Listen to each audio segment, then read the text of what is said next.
Cowboy, let's start with what everybody wants to know. Let's start with it. Did this end up being a red panty night for you? Ooh.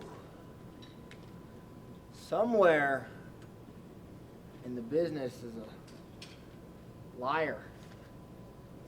Because the money you guys show me making is not the money I'm making. So I need to find that person and be like, where'd you get those numbers? I want them. Fair enough. You talked about this fight for a long time, a little bit, just kind of here and there, a little mention. Did you really think it would come to fruition, or was it just kind of throwing the name out there and see what happens? That's just like everybody, throwing it out there, going fishing. And holy shit, the marlin bit, didn't it? It's cool, man.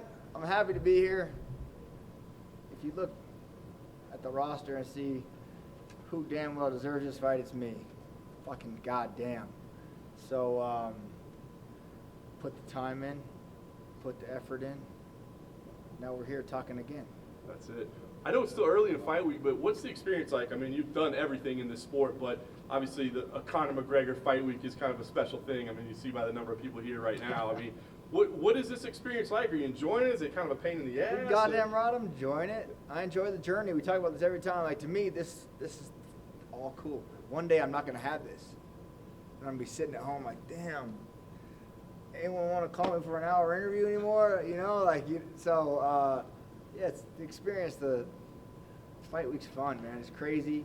Some pulling from everywhere. I mean, it's a wild run, for sure. And this week's going to be bigger and badder. But to me, this isn't like a bigger fight for me. This is just the same. I got to go do what I get to do, and I love every minute of this, right? So it's not like, oh, I got Conor, fucking the biggest fight of my life.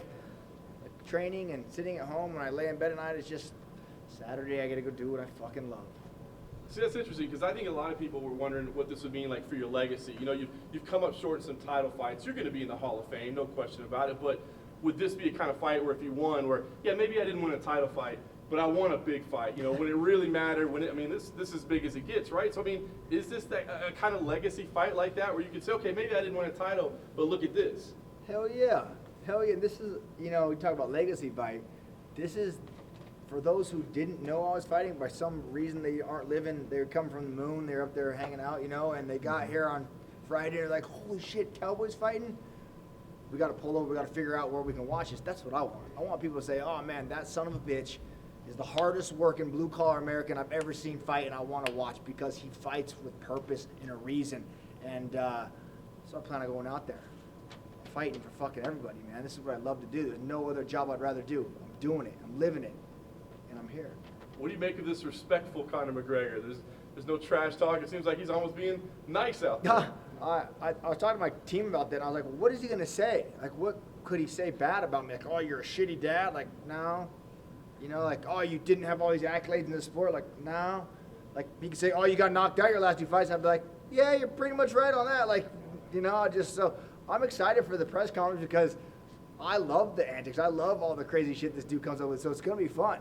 And it's probably going to be me agreeing and laughing most of the time. So, yeah, I'm pumped. It should be good. What did you think about your team? Your coach got kind of singled out for saying he's got nothing but one round and a left hand. I know you're not a trash talker, so did it bother you that your team kind of ended up making some poster board material? I don't think he meant it like that. He was just saying, like, I can't really say he didn't mean it like that because he fucking said it like that. But,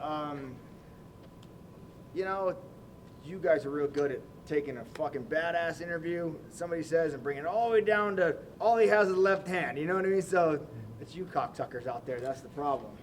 How big of a factor is it that it's at 170? I mean, you look healthy. There are question marks about his cardio. He looks pretty big. Do you reckon that's a factor for you?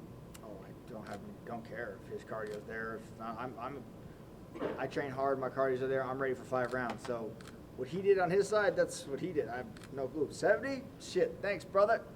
You know, I'm probably 73, 74 right now. Maybe 76, the absolute heaviest. I think in the whole camp, I saw 78 maybe. So I feel good, man. This is a great, I get to eat and hang out all week. So it's usually this fight week I be talking to you guys all right out of Oshawa's camp, you know, all sucked up and dried, and I hate it. But we got to do what we got to do what we love sometimes. I saw a couple online sleuths looking at the embedded today. They said you were limping a little bit down Fremont Street.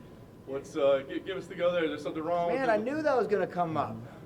People are good.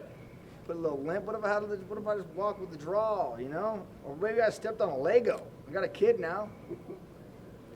No, I'm Cowboy? good. Look, boop, boop, boop, boop, boop. No, I'm fine. It's I just kicked the pad funny. It was just a funny nothing. Yeah, no. Are you looking at the implications at 155, even though it's 170, you get a big win over Conor, you're right in that title picture at 155 again? Yeah, I don't know if the math works like that. I don't know if you win at 70, 55, it says, whatever. They're both 55ers. Usually, we'll just skip this line and put them up there. It'd be cool if they did, but I don't think it'll happen like that. A couple of days ago, you recorded a video where you like confessed that you are already always scared of like before the fights. Yeah. Do you still feel scared, or the scare has disappeared hell already? Yeah, scared to death. That's what I love. That's why I do all these crazy activities, chasing that scared, that feeling, that asshole puckering good time. You know what I mean? Like there's a feeling like that you can't find anywhere in the world. So yeah, I'm scared shitless. Do you still feel something personal between like No. you and Conor? No. There was never anything personal, ever. It's, look, the guy went out there and did what he did, grew this sport, grew his name, did him one of the best shit talkers out there, one of the best strikers out there. So he's here for a reason, man. I go out there and have fun. Here in Nevada might be a lot of cowboys. Did you like make a photo near the neon cowboy on Fremont Street? I've taken photos of him before, sure, I have. Do you feel the support of American people here? Yes, I do. I feel a lot of the support of all the blue-collar working Americans, man, for sure. I'm your guy. What about the Budweiser can special for you? That's for this cool, fight? right? How Yeah. sweet is that? Yeah, my grandma called all my friends in her phone book. She just called to let them know Cowboy made it on a Budweiser bottle. It's cool, man. I mean, not every day you get on a beer can, so pumped on it. Any other surprises this week along those lines? Yeah, there's another Friday. But I can't tell you because that wouldn't be a surprise, would it? You think you already know because you're asking me. Yes. This will be your 34th fight in the UFC, and you're breaking one more record, Oh, no, what's see, that's the what you're other one? mistaking. This might be my 34th, but I'm not breaking one record. We're going after 5 or 6 records. That's what So, I wanted yeah. to talk about. Fuck yeah. Yeah, another bonus, another knockout, another submission, another fight, another win. Fucking rack them up. We're coming for them. How does it feel to keep breaking records when it's just being active? That's the coolest part about this. Every time I go in the ring, I break more records. Like, how cool is that? You get a break record, but you just beat yourself, so it's even cooler. When I'm done and I walk away and bow out of this sport, I want to have them so far that these little kids coming up, the little Macy Barbers of the world, stay away, stay back. I gotta make it far, so they can't even catch up. And for 2020, what are your plans? How many fights do you want to do? All of them. I want to do them all. Any? Probably 4 more, again, like always. 4 seems like a pretty good number. When you start running 5 in there, it gets a little training camp to training camp, no time for snowmobiling. When you think about Conor McGregor and winning against him, what would be the fastest way for you to win, the best way to win? Best way? Oh, head kick knockout in the 4th round. Yeah, I want to fucking go in there and be tested and test him and drag and drool and get some. Trained hard for this. I'm here for this. See, there's a lot of glory in knocking someone out right away, but there's more glory for me, like fighting and having to answer those questions in your mind. Like when you get wobbled and you get hurt and you step back and you have to bite down to keep going, that's the fucking sickness I have that I love. So if I could ride it perfectly, it'd be a hard-ass dragging through the dirt fight. That's what many people have Last been question, asking, guys. why you take that risk and meet him in the middle and throw down with him instead of going for your awesome ground game. and Oh, because maybe- I'm not fighting for any of you guys out there. Yeah, fighting for me. That's what I want to do. And then everyone says, why don't you just take Conor down? You don't think Conor trains jiu-jitsu? You don't think he's got somewhat, ever since he got submitted, he's like, oh, maybe I should work on that. Maybe I should work on my wrestling. You guys, that guy can just walk out there and just trip him. He'll fall down. Like, I'm sure he's got good takedown defense.